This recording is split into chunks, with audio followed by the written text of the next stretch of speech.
Alrighty. Hello and welcome to Leadership as a Philosophy, Not a Checklist.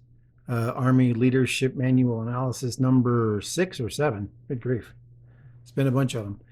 This one is going to be on Field Manual 22-100 from 1990. Now, as I've said all the time, these are iterative, so you need to go back and read the beginning, go all the way back to the 1948 one and watch those because I just wasn't able to do, in order to keep these things consumable, I wasn't able to do an effective enough analysis without just doing them each one on top of the other. So go back and watch that. There's going to be a lot of pauses in this one again, just because even though this is a newer document and the PDF works fine, I don't want to have to bore you guys with all of my flitting around trying to find my exact spot. So get right into it. 22-100, 1990. Now this is what I found fascinating, right? So the preface was written by a guy named General Vono, who I never met, never knew. I was in when this was published. I was in the Army. But the preface is actually quite good. It's almost like you take this 2 pages and then just go talk to people about it. You know, talk to leaders about it, because all of the points are good. However, as always, we're going to have some analysis. So this one says, while this manual applies to all Army leaders, its principal focus is on company grade officers, warrant officers, and non-commissioned officers, the junior leaders of soldiers and battalion, squadron level, and below. FM 22-100 incorporates the professional military values, the bedrock of our service, that all Army leaders must internalize in the earliest years of their careers. Army leaders must fulfill expectations of all soldiers, including their leaders. FM 22-100 addresses fundamental expectations. Okay, so I disagree. I think that one of the reasons that things have broken, or things break down in the Army, pardon me, something's scratching me, is the fact that it seems like once you get above about battalion level, which is, I would say, just above middle management in a large organization, the leaders do seem to check out. And to me, as I've said it a million times, and I've said it not a million times, I've said it a bunch of times in other videos, the higher up you go, the less decisions you should be making and the more checking you should be doing. So a commanding general needs to spend a whole bunch of time checking on the troops, going down and checking on the lower units, not just going and checking on the officer, going down and seeing if what he thinks that he or she thinks is happening is actually happening. But they don't. It's, well, now I get to go sit behind a desk and hang out and have 15,000 teleconferences and do all this sort of stuff. Has no idea what's going on in the organization. So the basics of leadership, yes, are the same. And they should be exercised by everybody at every level. So especially when you get up to be a commanding general, you've got a whole bunch of staff guys that are doing stuff, staff people that are doing things. So give the staff some jobs and then disappear and go check on stuff. Because if they're trained correctly and if they're competent, which they should be, then they can run the organization without you. You don't have to be up there pushing buttons and making decisions. Right? Here's my guidance. And now I'm going to go check training and be gone for 4 days. Right? And just show up places. I think I used the example, or maybe I told the story, when I was over in Korea. There was a general that I was not a great fan of. I've told this story. Anyway, guy that I wasn't a great fan of, but he still took the steps. Like, he would show up in the middle of nowhere. You'd be out in the middle of nowhere and all of a sudden this guy would show up and ask you what was going on. And I respected that. A bunch of other stuff I didn't respect, but he was always checking. And that was to his credit, right?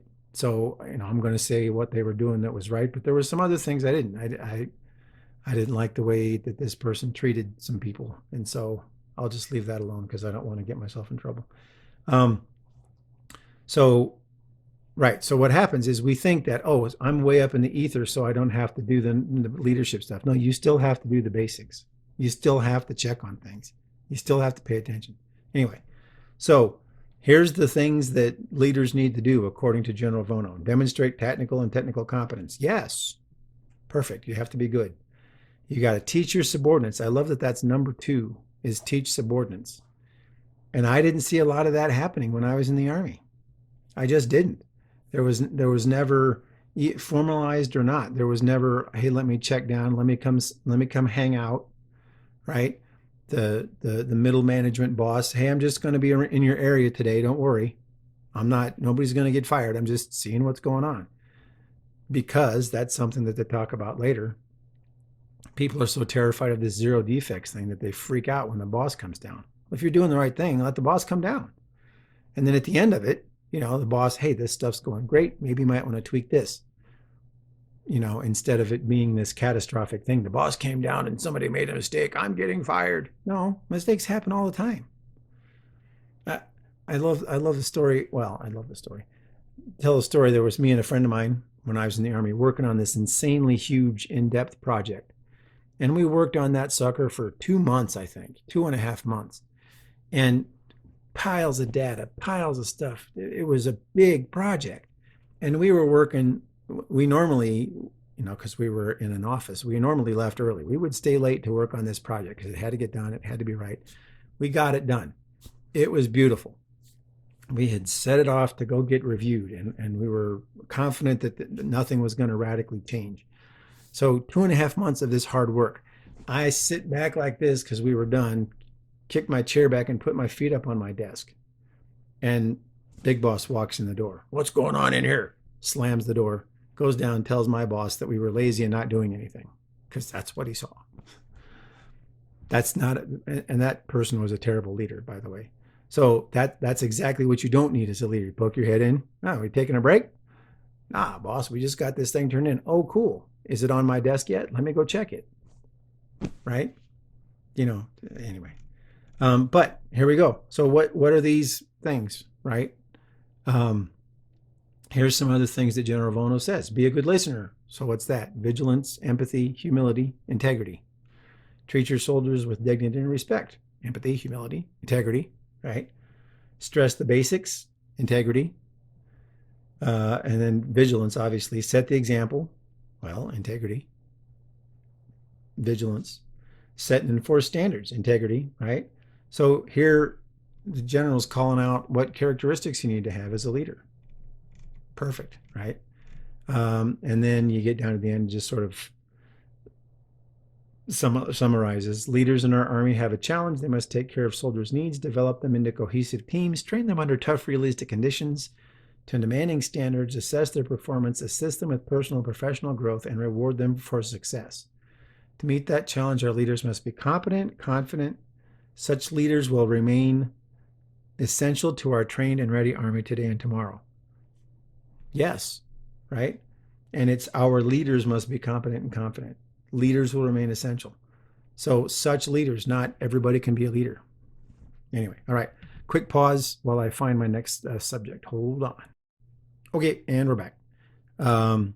So this is a little bit later on in the document. It says, lead in peace to be prepared for war. Now, this was published in 1990, so the Gulf War happened this year. So at the time, we had a couple of small skirmishes in different countries, but nothing major. Anyway, here we go. Leaders must guard against the natural peacetime tendency to use efficient, centralized methods of training and zero defects approaches to day-to-day operations. Administrative activities are important, but they must not take priority over realistic combat training. This is absolutely true, and it was a disaster the entire time I was in the Army. It was always, well, not always. 70% of the organizations I was in, if your paperwork wasn't good, you were useless. Didn't matter if you could train or not. Didn't matter if your people could do their job or not. None of that mattered. Your paperwork had to be in order. And if your paperwork wasn't in order, if it wasn't on paper, then you were terrible. Well, okay, I'm going to carry my briefcase to war, right? And then it talks about developing individual leaders. What bothers me about this is great. This is great ideas, right? At all levels, the next senior leader has the responsibility to create leader development programs that develop professional officer and NCO leaders. Leaders train their subordinates to plan training carefully, execute it aggressively, assess short-term achievements in terms of long-term results. Effective leader development programs will continuously influence the Army.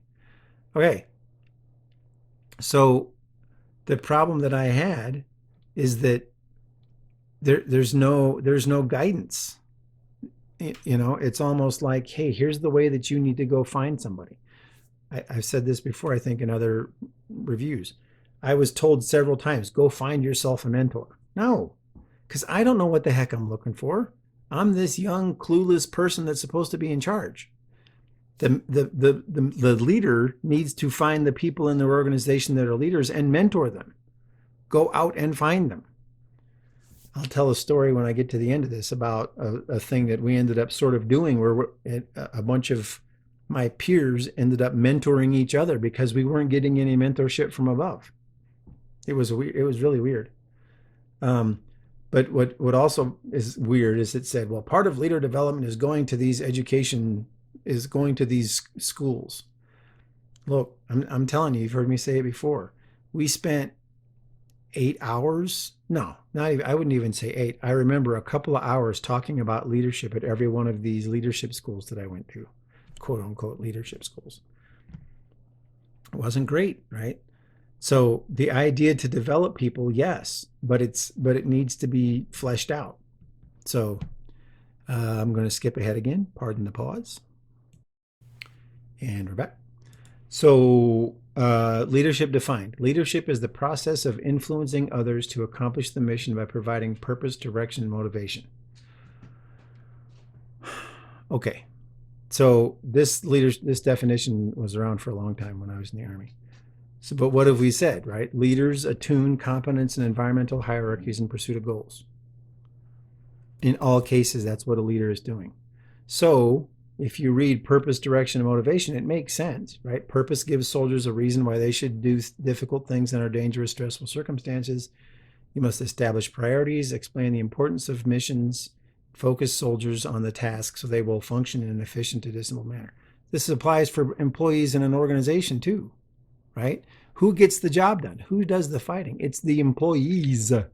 It's all of the people that are working in the company that get this done. You got to give direction. You got to make sure we understand why, right? Start with why. We talked about that before too. Providing direction, give people, let's take out, I always say, take out soldier and unit and let's just make an organization. Direction gives people an orientation of tasks to be accomplished based on priorities set by the leader. The standards you establish and enforce will give your people order. Tough training will give them confidence in themselves, their leaders, each other, and their equipment and their organization. So yeah, if you're trying to do some sales thing, go do a tough sales interaction. When I was in my previous job, I had a guy that worked for me, and his favorite thing was to go give people their final test on all of the procedures they had to do. And he was horrible at it, and everybody dreaded it. And when I say horrible, he was great at it because he made it really difficult for people. And then 99% of their interactions were easier than his. And this was in a civilian organization. Providing motivation. Motivation gives soldiers the will to do everything they are capable of doing to accomplish the mission. It causes people to use your initiative when they see the need for action. Motivate your people by caring for them, challenging them with interesting training, develop them into a cohesive team, rewarding success, and giving them all the responsibility they can handle. Effective leaders use both direct and indirect influence. Yeah, great. These are all great. This is what you should do with your people too, right? Where in here is a checklist? Where in here is, well, you got to make sure that they're doing their metrics. Where, if you train somebody well enough and you make sure that they're doing everything in accordance with the behaviors that you want, you're going to get your metrics. But if you go and you push for the metrics, people are going to violate all sorts of things to try to get that stupid number for you. Now, here we go. Here it is again. Our operations doctrine is leadership intensive. Leadership is the most essential element of combat power. Leading effectively is not a mystery and can be learned through self-study, education, training, and experience. Successful leaders prepare for war by training and leading as they intend to fight. To prepare your soldiers to operate effectively across the entire spectrum. Well, so here we go, right? We're just repeating that line. What? Nowhere in this chapter did they say that leadership can be learned. But once again, we're saying that the job of the senior leaders, let's go back, the job of the senior leaders is to have a leadership development program. But we say in the summary that anybody can learn how to lead through self-study. Right? No. You might have the leadership talent and you might have the character, but you need somebody to apprentice you. You need mentorship. You need the big boss, some leader, to come down and grab a hold of you and start teaching you about leadership. So it bothers me that sentence has still made it through all the things, but there's still no, right? I mean, maybe if you can lead and you can learn how to lead through self-study, then why do you need to go to the professional military schools, right? Right. Sorry. Pause again. Okay, so principles of leadership, no change. I just had an interesting thought about this. Um, so these for leadership, military and civilian, are all great. Know yourself and seek self-improvement. Okay. Be technically proficient. Okay. Seek responsibility, take responsibility for your right. Yes. Make sound and timely decisions. Set the example. Know your soldiers and look out for their well-being. Keep your soldiers informed. Develop a sense of responsibility in your subordinate. Ensure the task is understood, supervised, and accomplished. Build the team. Employ your unit in accordance with its capabilities. The only thing that's missing from here is develop your subordinates, right? So if we're going to attune competence in environmental hierarchies in pursuit of a goal, then where in the principle of leadership is go find out who's got a propensity for something and make them better at it. Go make sure that you've got the competence, the people that are the best at something at the top of the competence hierarchy. That's not in these. And it just struck me, and I've watched them. I've read this. How many times? How many versions has this been in? But this is a great guideline, except for make sure you've got the best people doing the best thing.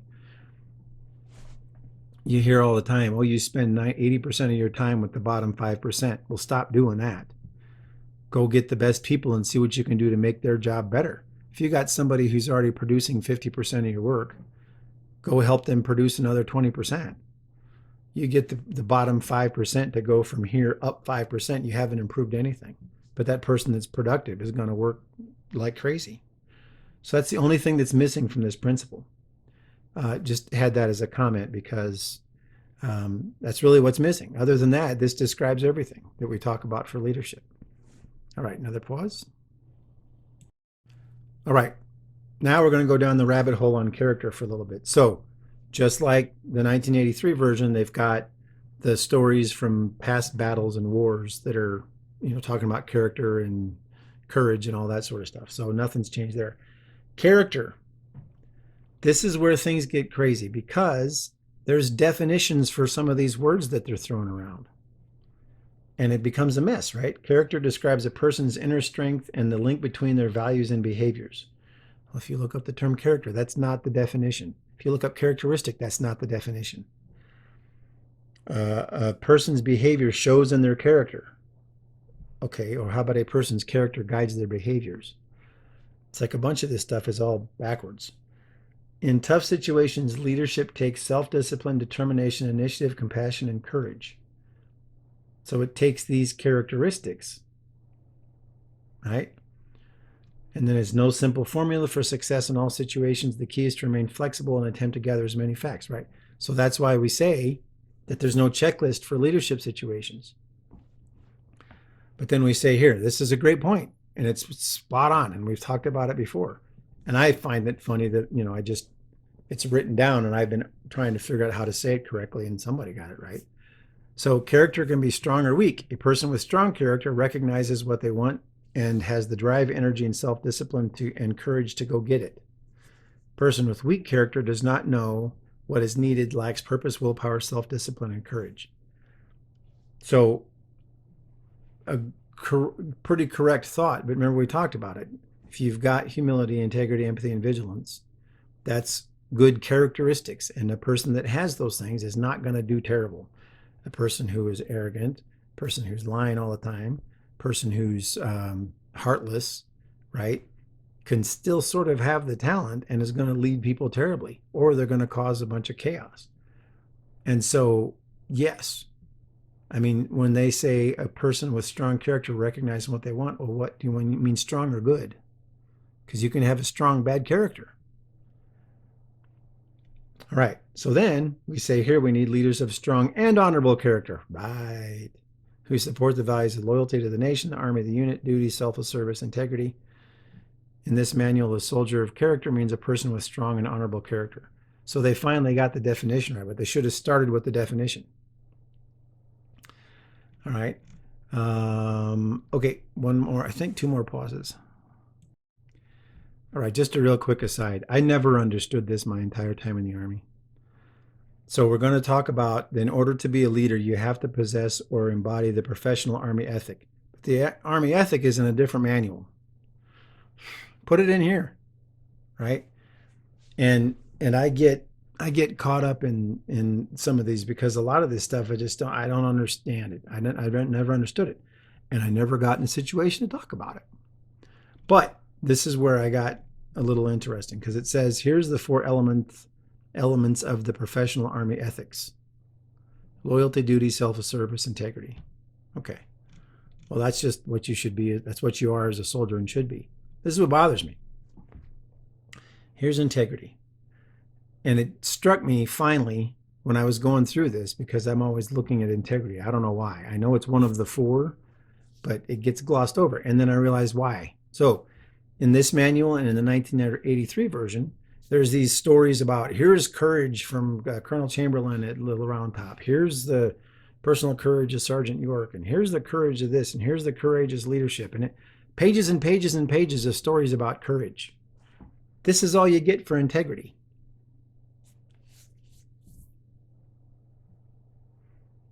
This is all there is for integrity.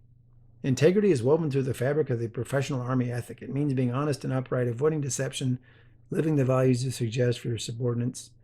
Integrity demands that you act according to the other values of the Army ethic. You must be absolutely sincere, honest, and candid, and avoid deceptive behavior. Integrity is the basis for trust and confidence that must exist among members of the Army. Further, you must demonstrate integrity in your personal life. If you compromise your personal integrity, you break the bonds of trust between you and your people and your leaders.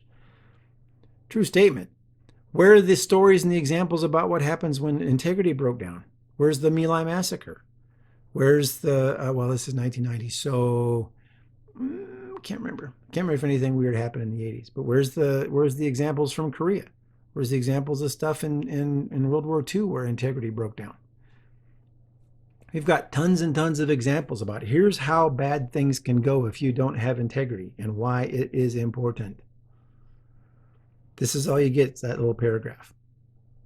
Out of 96 pages, that's all you get. So that's a problem, right? That's a problem. Because what that means is you're just throwing it in there as a buzzword, and it's not important. Of course, also humility and empathy and vigilance, paying attention. All those things need to have lots of words. But just a paragraph on integrity, it's a problem. And it doesn't get any better. I've read ahead. Okay, so there's that. Let's see, pause again. And we're back. So then we talk about ethics. So there's an ethical decision-making process. So then we've got this really cool chart. Here's your ethical problem. Here's the laws. Here's the basic national value. Here's all blah, blah, blah, blah. Well, I don't know all the laws and regulations about that. I don't understand our basic national values sometimes. Here's the traditional Army values, unit values, your values, institutional pressure. Make an ethical decision. Well, no. This is the integrity chart. Just have integrity. You know if something's right or wrong. You know. What you have to have is an environment where integrity is not only encouraged but demanded and expected and rewarded, right? Not punished. Somebody comes to you, I goofed. Huge mistake. Trying to do this and this happened. Sorry. Okay.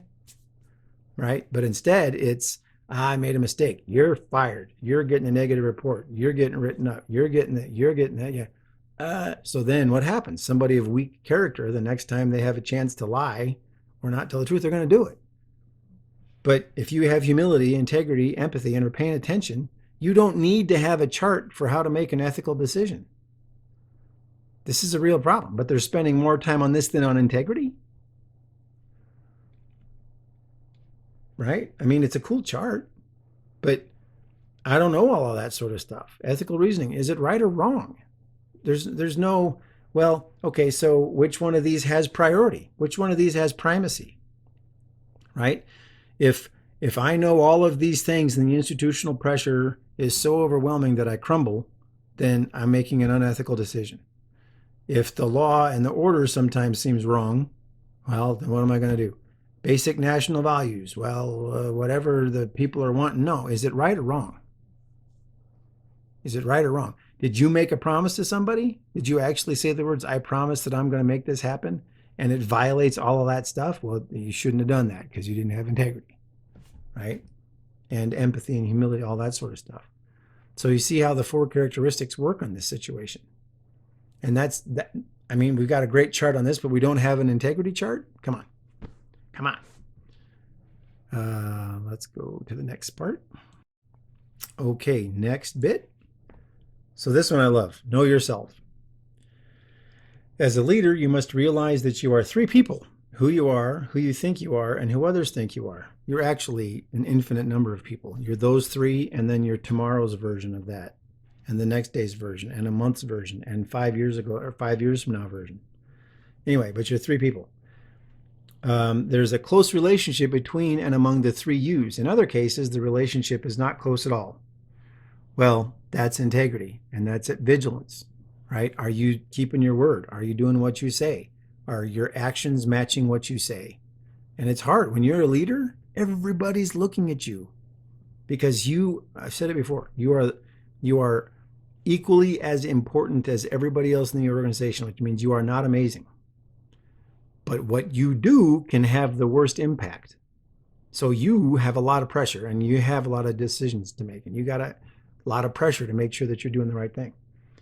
Anyway, as a leader, okay, so here's some questions you can ask. How do I establish priorities? Am I reliable? How well do I listen? Do soldiers fear me, trust me, like, and respect me? Do I show others I enjoy what I'm doing? Am I a delegator or a micromanager? Am I an optimist or a pessimist? Am I selfless or self-serving? Am I a decision maker or a decision ducker? Am I competent? Do I lead by example? Do I allow standards to slip when I am tired? Right? Well, here's the thing. These are personality traits. And so you might be the sort of person that's a pessimist, right? Remember we talked about it, high in negative emotion. Well, a leader is low in negative emotion. Conscientiousness versus, well, conscientiousness or not. So if you're lower in conscientiousness, then you're going to be happy to delegate authority. But still, this is a nice questionnaire, right? You go out and you ask, hi, how do you feel? Blah, blah, blah. So the 3 people that you think you are. This is a great little checklist. So I thought it was kind of fun. But if you look at it, these are realistically personality traits. So this is another way to help identify if somebody's a leader or not. You know, am I selfless or self-serving? Am I doing this job because I want these people to have the best leadership environment possible? Or am I doing it so I get promoted? Because your decisions are going to be different. If you're just trying to get promoted, you're going to stab everybody in the back so you get promoted. All right. Okay, 2 more little blips and then we'll be finished. So a couple of appendixes to this document, which I thought were kind of cool. So assuming a leadership position, what should you do? Well, this is funny. So assuming a leadership position, you should determine what's expected of your organization, the goals. Determine who your immediate leader is and what they expect of you, still goal. Level of competence and the strengths and weaknesses of your subordinates, competence hierarchies. Identify the key people outside of your organization whose willing support you need to accomplish the mission. Environment. Hey, look at that. Written in 1990. Now, I don't remember reading this one, so, you know. But then it talks about choosing the best leadership style, which is, we talked about this before, right? you might have to deal with 10 different people 6 different ways in 10 minutes, right? Here's this person, here's this situation, here's all of the variables have to act this way. Here's a different person, different environment, different variables, I have to do this way. Goal has to be the same, but your actions are going to be different each time. It's not, well, I'm going to be delegative. I'm going to use my delegative authority style today. And you delegate, and you got someone who's absolutely brand new, knows no idea what you're doing, delegate to them too. Nope. Completely got to change. And then the last thing, and this is unfortunate, right? Because a bunch of the other stuff from 1983 is still in here, the be no do attributes, all that stuff. But this one I just found fascinating. Developmental leadership assessment. So you're going to go do an assessment on somebody to see what sort of leader they are. Here's all the checklists to make sure that you've got all the equipment that you need. Here's some feedback sources. Well, what are we missing? Remember 1958? If you've gone and looked at that one, 1965, those two both had 3 pages on here's how to look for whether or not somebody's doing a good job as a leader. But it's gone. It's not here. So it's too bad. Because, and then some of the stuff on here is a little vanilla. So it's a problem, right? Anyway, this was 2000. The next one's going to be 1999, and then after that, the Army did one in 2004, and then they just did changes, little change documents. So that'll be fun. Anyway, thank you. I know this one was a little bit long, but I just wanted to talk about the lessons from it, and I think that's what we did. So, as always, I appreciate your time, and I hope you have a great day.